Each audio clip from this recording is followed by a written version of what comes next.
Remember when a plate of cookies meant flipping through Betty Crocker's bright red cookie book instead of scrolling for recipes online? Those pages were filled with treats that made bake sales, Christmas tins, and after-school snacks unforgettable.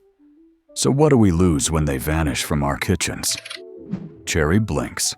If there was ever a cookie designed to catch your eye at a bake sale, it was Cherry Blinks. These were drop cookies rolled in crushed cornflakes for crunch, then topped with a single bright red maraschino cherry half. They winked at you from the plate, practically daring you to take one.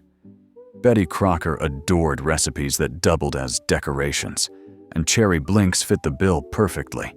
They were crunchy on the outside, chewy in the middle, with that sweet pop of cherry on top. Housewives loved them because they required pantry staples: cornflakes, shortening, raisins, and yet came out looking like something special. Kids liked the cornflake crunch, even if the raisins inside were suspect. And that cherry, it was always the prized bite, a sticky little jewel. Cherry Winks won the Pillsbury Bake-Off in 1950, which is why they ended up immortalized in Betty's book under a slightly different version, called Cherry Blinks. Lemon Crinkles. Back when bright citrus flavors were rare in a land of chocolate chips and peanut butter cookies, lemon crinkles brought a welcome zing. They were rolled in powdered sugar before baking, which cracked open into cheerful little ridges as the dough spread. Betty promoted them as sunshine cookies, perfect for showers, teas, and after-church socials. Their soft centers and tangy snap made them an instant favorite, and those yellow flecks in a tin full of brown and beige cookies looked like little jewels. Their soft texture with a zingy edge made them especially popular with grown-ups who wanted something lighter than chocolate or molasses. Many homemakers liked them because the ingredients were cheap, lemon extract and pantry staples, but the result looked fancier than it really was. Some families saved them for Easter, when lemon felt like the taste of spring. They even doubled as a way to dress up a lunchbox on special days.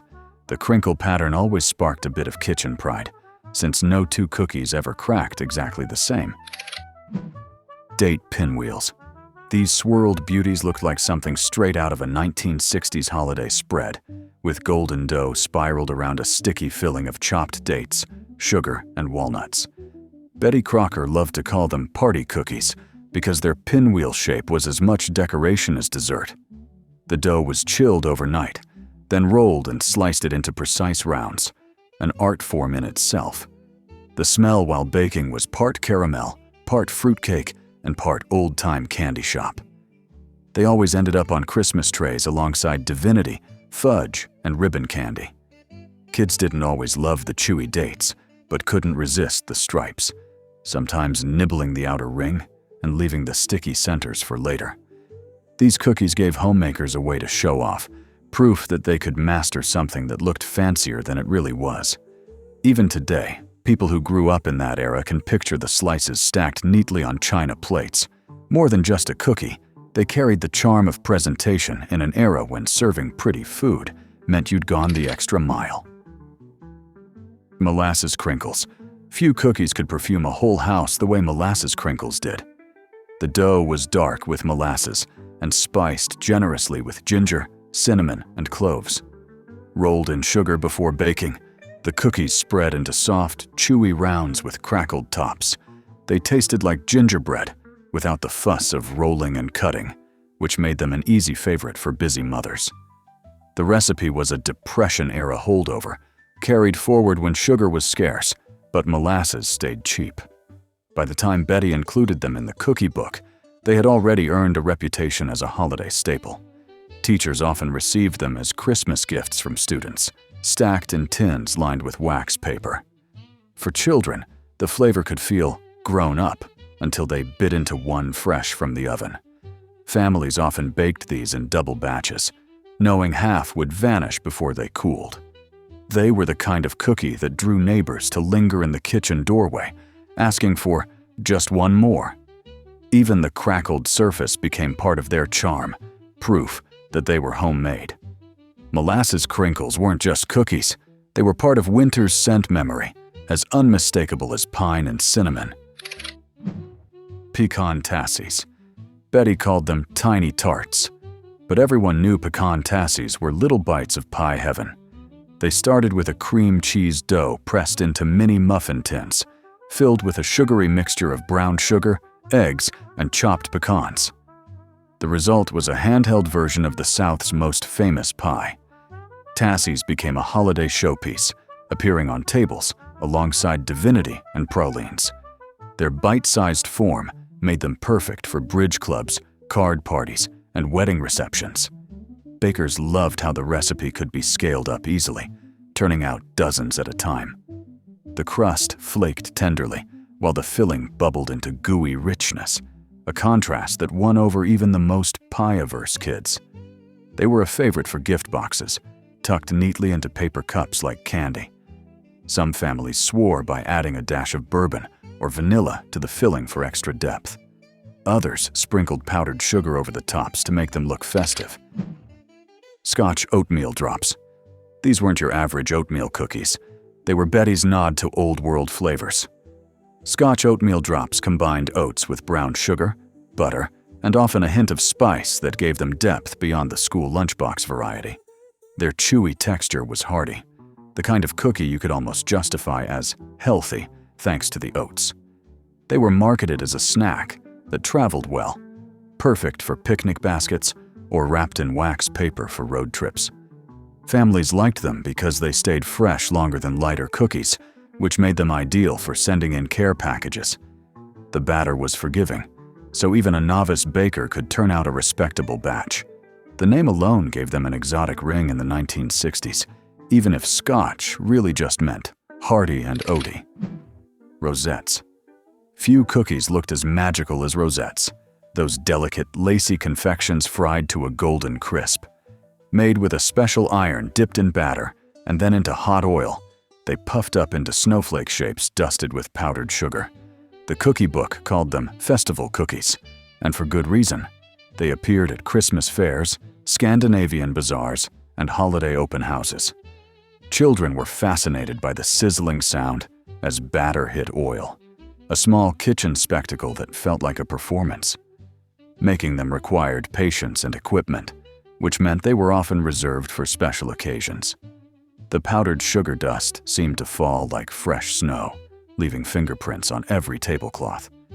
Unlike sturdy cookies, these were light and fragile, snapping easily between your teeth. They weren't everyday treats.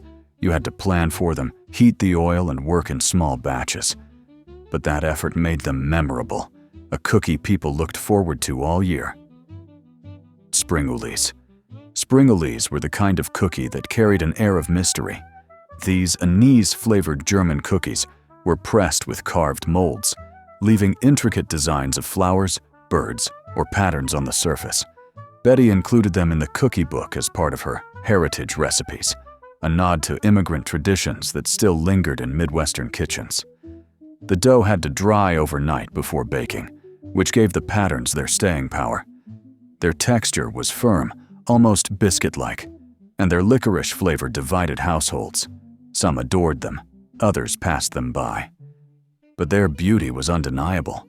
Housewives loved showing off the detailed impressions, especially during Christmas, when every cookie seemed to double as decoration. Peanut blossom cookies. These days, peanut blossoms are everywhere during the holidays. But back when Betty featured them, they were still a novelty. The recipe was deceptively simple. A chewy peanut butter cookie, topped with a chocolate kiss, pressed in while still warm. That little swirl of chocolate sitting proudly in the center gave them their trademark look. Housewives loved them because they were easy to assemble, yet looked impressive on a party tray. These cookies also reflected America's growing love affair with convenience. Hershey's Kisses were heavily marketed in the 1960s, and recipes like this turned candy into an everyday baking staple. Hermits. Hermits were one of the cookie book's more old-fashioned inclusions, with roots going back to New England seafaring days. These bar cookies were dense with raisins, nuts, and warm spices, baked in long strips and cut into squares once cooled. They had a chewy, almost fruitcake-like quality that made them popular for travel. They stayed moist for days, even weeks. Some families claimed the name Hermit came from the way they improved after being tucked away in a jar, hidden like a recluse. In the 1960s, they were still common in lunchboxes, packed by mothers who wanted something more substantial than sugar cookies. They paired well with coffee, which made them a favorite for adults during bridge games or afternoon visits. Children sometimes groaned at their dense texture, but ended up sneaking them anyway when sweets ran short. Divinity drops. Divinity wasn't technically a cookie, but Betty gave it space in the cookie book because no holiday tray felt complete without it. These little white clouds were made from beaten egg whites, corn syrup, and sugar, cooked to the softball stage, and whipped until they held their shape.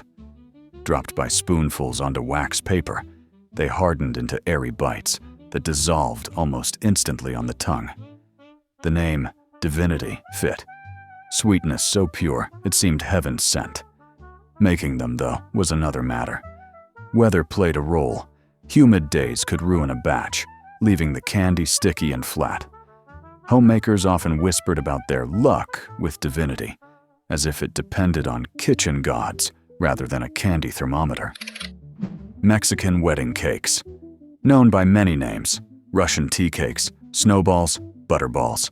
Betty called them Mexican wedding cakes in her cookie book.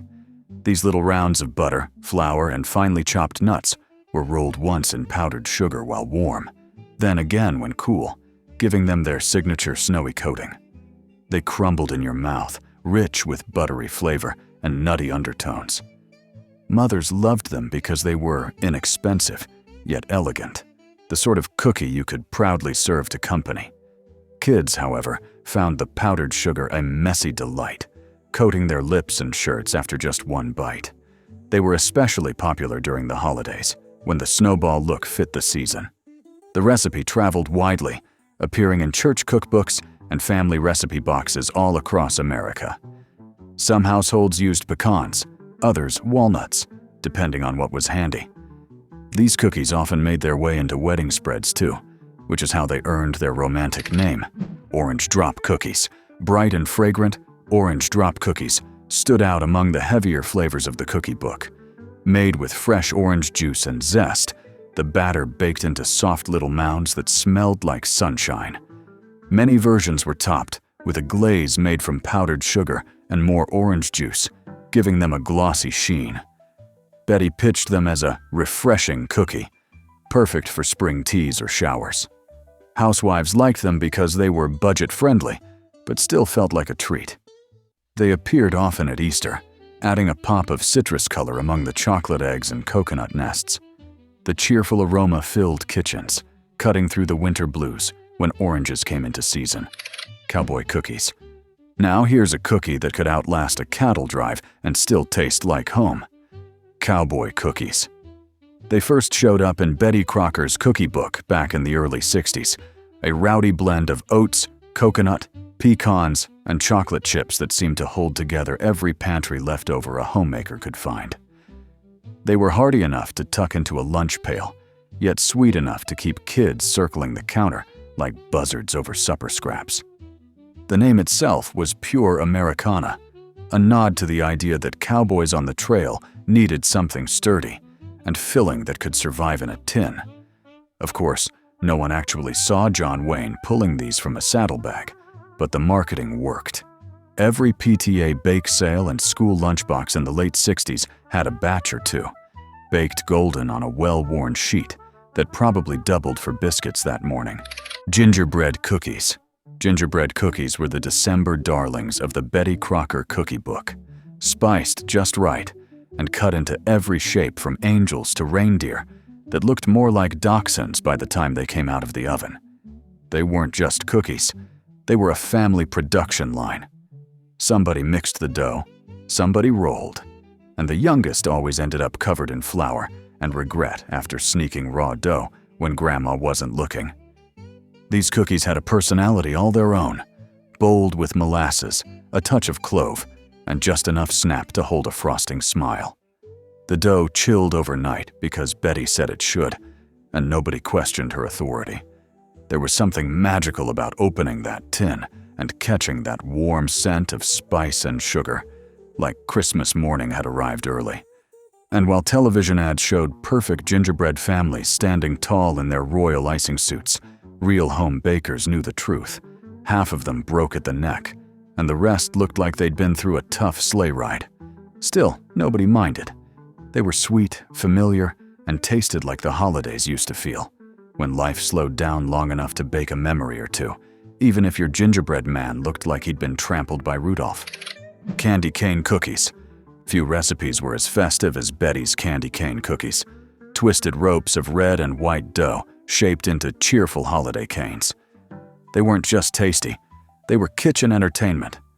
Children often helped roll the colored dough into snakes, then twist them together before baking. Once cooled, they were brushed with a light glaze and sprinkled with crushed peppermint candy for extra sparkle. The cookies smelled faintly of vanilla and peppermint, a combination that filled the whole kitchen with Christmas cheer. Mothers liked them because they doubled as decoration. Some even hung them on the tree with ribbons. They were slightly crisp on the edges, soft in the middle, and always eye-catching on a holiday tray. Making them was a bit fiddly, but that was part of their charm. Every batch came out a little different. No two canes quite the same. In family kitchens, candy cane cookies weren't just desserts. They were holiday projects, memories baked into every twist. Snickerdoodle, Betty's version. Betty's snickerdoodles weren't exactly the ones we know today. Her version leaned heavier on shortening and cream of tartar, which gave them a tangy bite and chewy texture. Rolled in cinnamon sugar, they puffed up and cracked on top, filling kitchens with a warm spice aroma. Snickerdoodles were an old New England recipe, but the cookie book helped spread them nationwide. Housewives liked them because the ingredients were inexpensive and always on hand. They were quick to make, which meant they often appeared as after-school surprises. Some families served them warm with cold milk, while others stacked them in tins for holiday trays. Their simple charm made them a crowd pleaser at bake sales and church events. Kids loved the sugary coating, which left cinnamon dust on their fingers. The tang from the cream of tartar set them apart from ordinary sugar cookies, giving them a personality all their own. Betty's version preserved that quirky flavor, making sure the snickerdoodle earned a permanent place in American kitchens. Jelly thumbprints. Jelly thumbprints were a kitchen favorite for both their taste and their charm. The dough was rolled into balls, pressed with a thumb, and filled with bright spoonfuls of jam. Strawberry, apricot, or whatever happened to be in the pantry. They baked into tender little nests with jewel-toned centers that sparkled on any cookie tray. Betty Crocker promoted them as party perfect, ideal for showing off color and variety without much fuss. Mothers liked them because they could make an entire batch look fancy with just a few spoonfuls of preserves. Kids enjoyed helping, though their thumbprints often spread into smudges rather than neat circles. The contrast of buttery cookie and sweet, sticky jam made them appealing to almost everyone. They were versatile too. Raspberry for Christmas, lemon curd for spring, or grape jelly for the everyday cookie jar. Housewives often turned to them when they needed something quick but presentable. A plate of thumbprints on the coffee table looked like you'd put in more effort than you actually had. That kind of kitchen trickery made them beloved in the Betty Crocker era. Checkerboard cookies. Checkerboard cookies were a true showpiece. Made by carefully layering strips of chocolate and vanilla dough, they baked into neat squares with a striking checkerboard pattern. They required patience and precision, which is why homemakers saved them for holidays or special occasions. Betty highlighted them as cookies with flair, perfect for impressing guests at a bridge club or open house. Their crisp bite and buttery flavor were satisfying, but it was the look that made them famous. Each cookie was like a little edible puzzle, the kind of thing that sparked admiration when passed around on a tray. Mothers often enlisted older children to help line up the dough strips, turning the process into a kitchen project. Wrapped in wax paper, the dough could be chilled overnight, making it a smart choice for busy December schedules. Checkerboard cookies carried a certain pride factor. If you could pull them off, you proved your baking skill. Few cookies from the cookie book had as much visual impact for so little ingredient cost. Tea cakes. Tea cakes were one of the oldest recipes in the cookie book, with roots that went back generations in southern kitchens. They were simple: flour, sugar, butter, eggs, and just a touch of flavoring, often vanilla or nutmeg. Baked into soft, pale rounds, they weren't overly sweet, which made them ideal for pairing with a cup of tea or coffee. Their very plainness was what made them special. They were everyday cookies, meant for steady nibbling rather than showy trays. Children often found them in school lunchboxes, tucked between a sandwich and an apple. Grandmothers favored them for their predictability. They baked evenly, kept well, and required no decoration. In the South especially, tea cakes were as much about memory as flavor, served at reunions, funerals, and Sunday gatherings. Betty's version leaned toward the northern style, slightly sweeter and lighter in texture. Including them in the cookie book helped preserve a tradition that might otherwise have faded in the age of mixes and convenience baking. They were humble, but their history gave them weight. Bonbon cookies. Bonbon cookies were Betty's way of turning a cookie into a surprise. Each one started with a ball of dough wrapped around a hidden filling, maybe a cherry, a walnut, or even a square of chocolate. Once baked, the plain exterior gave no hint of what was tucked inside. The magic happened after cooling, when they were glazed in pastel shades of pink, yellow, or green, and sometimes sprinkled with coconut. On a holiday tray, they looked more like candies than cookies, little jewels that begged to be tasted. Housewives loved them because they doubled as both decoration and dessert, the sort of treat that made guests lean closer for a second look. Children found them irresistible, biting in to discover the secret center. They fit perfectly into Betty's mid-century vision of baking as both craft and entertainment. Recipes suggested variations for every season: red and green for Christmas, pastels for Easter, even chocolate glaze for bridge parties. Though a bit fiddly to make, they carried the charm of novelty, something you couldn't find in a store package. Somewhere in an attic or tucked on a kitchen shelf, that bright red cookie book still waits, its pages smudged with butter stains and penciled notes. Maybe your family's favorite made this list, or maybe you've just remembered a recipe you haven't tasted in 50 years. Either way, it's a reminder that these cookies weren't just sweets. They were the little rituals that made a house feel like home. They marked holidays, comforted us after school, and gave mothers and grandmothers a way to say, "I love you," without words. And when we bake them again, even just once, we carry those memories forward to another table, another generation.